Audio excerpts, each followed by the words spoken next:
ओम श्री परमात्मने नमः. ज्ञानदेवांचा आत्मसंवाद. प्रकरण पहिलं. शिवशक्ती समावेशन. शिवशक्तीला पाहू शकतो का? ओव्या आहेत 33 आणि 34. शिव व शक्ती या बिजोड जोडीचा संसार कसा चालतो, दोघे कसे गुण्या गोविंदाने नांदतात, त्याचं वर्णन ज्ञानदेवाने केलं. पुढे ज्ञानदेव सांगतात की जिये ते पहा वयाच्या लोभा, चढे द्रष्टुत्वाची या क्षोभा, जिये ते न देख तू उभा, अंगची सांडी. पहावयाच्या लोभा म्हणजे पाहण्याच्या इच्छेने, आणि क्षोभ म्हणजे विकार. या आपल्या प्रिय भाग्यवतीला पाहण्याच्या लोभाने त्याच्याही अंगात द्रष्टेपणाचा क्षोभ होतो, अस्वस्थता निर्माण होते की जर का ती दिसली नाही तर हा उभ्या उभ्याच आपले द्रष्टुत्वही टाकून देतो. पुढे म्हणतात, कांतेची या भिडा, अंबुला होय जगा येवढा, अंगविला तरी उघडा जिये विना. अंबुला म्हणजे नवरा आणि अंगवणे म्हणजे झाकणे. पत्नीच्या भिडेमुळे हा नवरा बहु होतो, त्याला जगा एवढे व्हावे लागते, विराट देहधारी बनावे लागते, विश्वरूप व्हावे लागते. शक्तीने त्याला जरी नामरूपाची पांघरुणे घातली तरी हा शक्तीशिवाय मात्र नेहमी उघडाच असतो. स्वामी स्वरूपानंद अभंग रूपांतरात म्हणतात, पहावे कांतेसी ऐसी इच्छा होता, शिव स्वये द्रष्टा कांत होय. न पहावे तेव्हा आपुला आपण, होय पुन्हा लीन स्वस्वरूपी. असोनी अरूप कांतेची या भिडे, ब्रह्मांडा एवढे रूप घेई. परी सोडी जेव्हा प्रकृतीचा संग, स्वभावे तो अंगहीन राहे. म्हणून या जो जो जगाचा सोहळा, सर्व ही ती कळा प्रकृतीची. शिवा लागी शक्ती आणि द्रष्टेपण, ऐसे उभारवण जगदाभास. एरवी तो नित्य नांदे निज सत्ता, गिळोनिया द्रष्टा दृश्य भाव. शिव व शक्ती या बिजोड जोडीचा संसार एकपणाने चाललेला आहे. त्यांच्यात कोणत्याही प्रकारचा विवाद नाही. आधारभूत होऊन तो तिची ऐश्वर्याची हौस भागवतो व त्याच्या आधारावर ही विश्वप्रपंच निर्माण करते. तिला विश्वप्रपंच निर्माण करता यावा म्हणून हा स्वतःच्या अंगाचाही संकोच करून घेतो. असे सांगितल्यावर ज्ञानदेव सांगतात की जी आपली पत्नी आपल्या सौंदर्याने साऱ्या जगाला भुरळ घालते, ती आपली पत्नी आहे तरी कशी ते पहावे असे शिवाला वाटू लागते. ते म्हणून त्याला द्रष्टुत्वाचा लोभ सुटतो, तिला पाहण्याची त्याला प्रबळ इच्छा निर्माण होते. ज्ञानदेव सांगत आहेत की त्या शक्तीला पाहण्याच्या लोभाने शिव द्रष्टुत्व दशेला येतो व ती दिसली नाही की उभ्या उभ्याच अंग टाकतो. शिव पाहणारा झाला म्हणजे द्रष्टा झाला व शक्ती दृश्य झाली. विश्वोत्पत्तीपूर्वी असून नसल्यागत असणाऱ्या बिंदू मात्र शिवात समग्र सर्जनशील वैश्विक शक्ती दाटून गेली असता त्याच्यात आंतरिक शोभ होतो व त्याबरोबर त्याला आपल्या असण्याची जाणीव होते. ही जाणीव जिच्यामुळे झाली तिला पाहण्याची त्याला इच्छा होते आणि या इच्छेमुळे जो पूर्वी असून नसल्यागत होता तो आता द्रष्टा बनतो.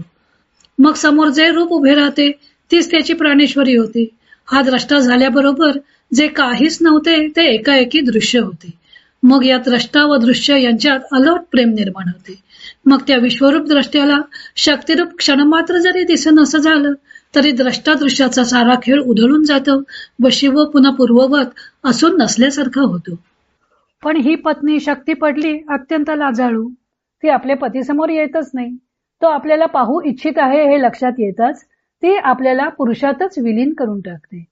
जिने जगा एवढे नामरूपांचे दागिने घालून शिवाला झाकून टाकले होते ती शिवासमोर येताच आपल्याला निरखून पाहण्याची त्याला इच्छा होताच ती लाजून जाते म्हणा, किंवा आपण या गोसाव्याला झाकून टाकून ऐश्वर्यवती होऊन मिरवलो याची लाज वाटते म्हणा, पण ती पती पुढे मात्र येतच नाही, एकदम नाहीशी होते.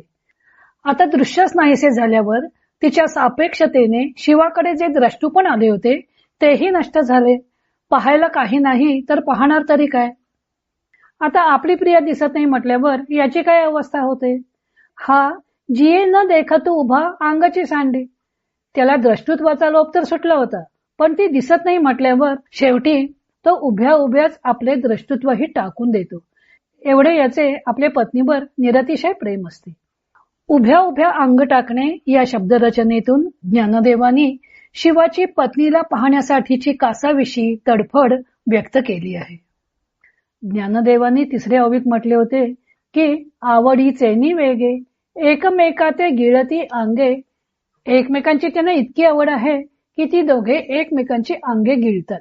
अर्थात दोघे एकमेकांच्या समोर येऊ शकत नाहीत.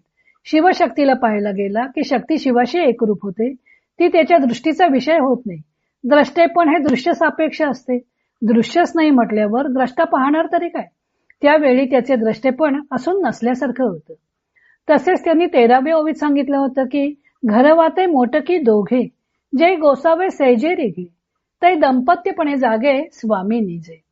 हा गोसावी जेव्हा झोपतो तेव्हा स्वामिनी शक्ती ही दंपत्यपणे जागी असते व हीच विश्वरचना करते. अर्थातच हा विश्वरचनेचा सोहळा शिवशक्तीने स्वप्नात पाहिलेला असतो. स्वप्नात तो द्रष्टा झालेला असतो, पण जाग आल्यावर स्वप्नात आपण जिला पाहिले तिला प्रत्यक्ष पाहण्याचा लोभ सुटून जर तो जागेपणी द्रष्टा बनला तर मात्र सर्व दृश्य ओसरून गेलेले असतं. जागेपणी त्याला आपली प्रिया दिसतच नाही.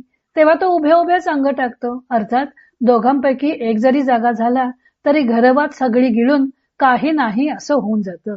असंही त्याने 14व्या ओवीत वर्णन केलं होतं. ज्ञानदेव पुढच्या ओवीत सांगतात की वास्तविक शिव केवळ कांतेच्या भिडेखातर स्वप्नात जगदरूपत्वाच्या सोहळ्यात सहभागी झालेला असतो. तिने त्याला असंख्य नामरूपांची पांघरुणे घातलेली असतात. पण हे सर्व कांतेच्या भिडेखातर केलेले असते. तरीही शिवाचे एकमेव द्वितीय रूप झाकले गेले आहे असे मात्र म्हणता येत नाही. कारण नामरूपेही शिवमयच आहेत. मग शिव आपल्याच नामरूपाने कसा काय झाकला जाणार. शेवटी तो आपला उघडा तो उघडाच. म्हणून शक्तीशी संयोग झाल्यावर शिव हे जगाचे द्रष्टे बनतात. तिच्या साहचर्यामुळे अनेक अभेद दृश्यांचे स्वरूप धारण करतात. पण अर्थार्थी या दृश्याशी शिवाचा काहीही संबंध नसतो. शक्तीने हे त्यांना बळेच घ्यायला लावलेली सोंग असते. शक्तीने दृश्य व तत्सापेक्ष असा द्रष्टृत्व भाव निर्माण केलेले असतात. द्रष्टृत्व भाव धारण करून जेव्हा तो शक्तीला पाहायला जातो तेव्हा दृश्य सारे विरून जाते. अंगावर पांघरुणे घालून शक्तीने त्याला अंगवलेले म्हणजे झाकलेले असते. पण शिव पांघरुणे बाजूला सारून जागा झाला की शक्तीच लाजून शिवस्वरूपी लीन होते. मग ते जगताचे वस्त्र विरून जाते व हा पुन्हा आपला शिव उघडाच राहतो. ही लाजाळूपणाची कल्पना ईश्वर कृष्णाने आपल्या सांख्य कारिकेत दिली आहे. प्रकृते सुकुमारतरम न किंचिदस्ति इति मे मतिर्भवति या दृष्टास्मी ती पुनर्न दर्शनम उपैति पुरुषस्य. ईश्वर कृष्ण म्हणतात की मला असं वाटतं की प्रकृतीहून अधिक कोणी लाजाळू नाही. कारण याने मला पाहिलं या विचारानं ती पुन्हा पुरुषाच्या समोर येत नाही. सांख्य दर्शनात ईश्वर कृष्ण असे सांगतात की प्रकृती महत्पासून महाभूतांपर्यंत जो सर्ग निर्माण करते तो पुरुषाच्या मोक्षासाठी निर्माण करते. नर्तकीचा दृष्टांत देऊन ईश्वर कृष्णांनी स्पष्ट केलं आहे की एखादी नर्तकी जसं प्रेक्षकापुढे नृत्य दाखवून निवृत्त होते त्याप्रमाणे प्रकृती पुरुषाला आपलं रूप दाखवून निवृत्त होते. सांख्यांचा मोक्ष म्हणजे पुरुषाने प्रकृतीहून आपण भिन्न आहोत असं जाणणं. प्रकृती पुरुषाला आपलं रूप दाखवते व पुरुषाला आपण प्रकृतीहून भिन्न आहोत हे कळून येतं. तेव्हा तो प्रकृतीच्या बंधातून सुटतो. मग याने मला पाहिलं या विचारानं ती प्रकृती लाजून पुन्हा त्याच्या पुढ्यात येत नाही. प्रकृतीचे सगळे कार्य केवळ पुरुषाला मोक्ष मिळावा अशा परार्थानं चाललेलं असतं. पण पुरुष मात्र निर्गुणे तिच्या उपकाराची त्याला जाणीव नाही. वेदांत दर्शनात प्रकृतीहून पुरुष वेगळा आहे एवढंच जाणायचं नाहीये, तर आत्मतत्व हे परमात्म स्वरूप आहे हे जाणायचं आहे असा या दोन दर्शनात फरक आहे.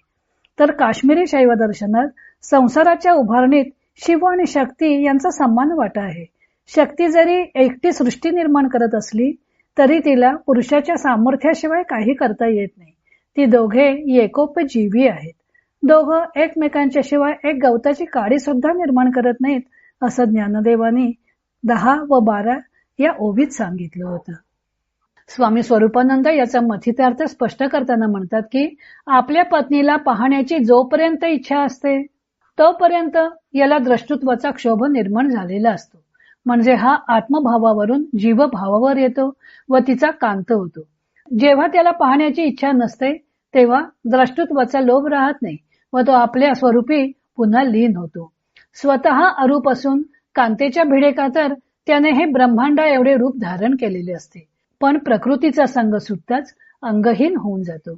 प्रकृतीने रचलेल्या नाट्यात नामरूपांची पांघरुणे दूर झालेला असंग उघडा शिव श्रोत्यांचे लक्ष वेधून घेतो. एकूण नामरूपांचे मोहक आच्छादन दूर झाले की शिवत्वच निज रूपाने प्रकट होते, असे येथे ज्ञानदेवांनी सुचवलेलं आहे. पुढच्या ओवीत ज्ञानदेवाने शिवाचे स्वरूप वर्णन केलेलं आहे. तो भाग आपण उद्या पाहू.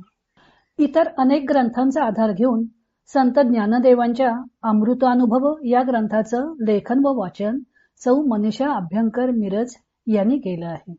हरिओम तत्सत.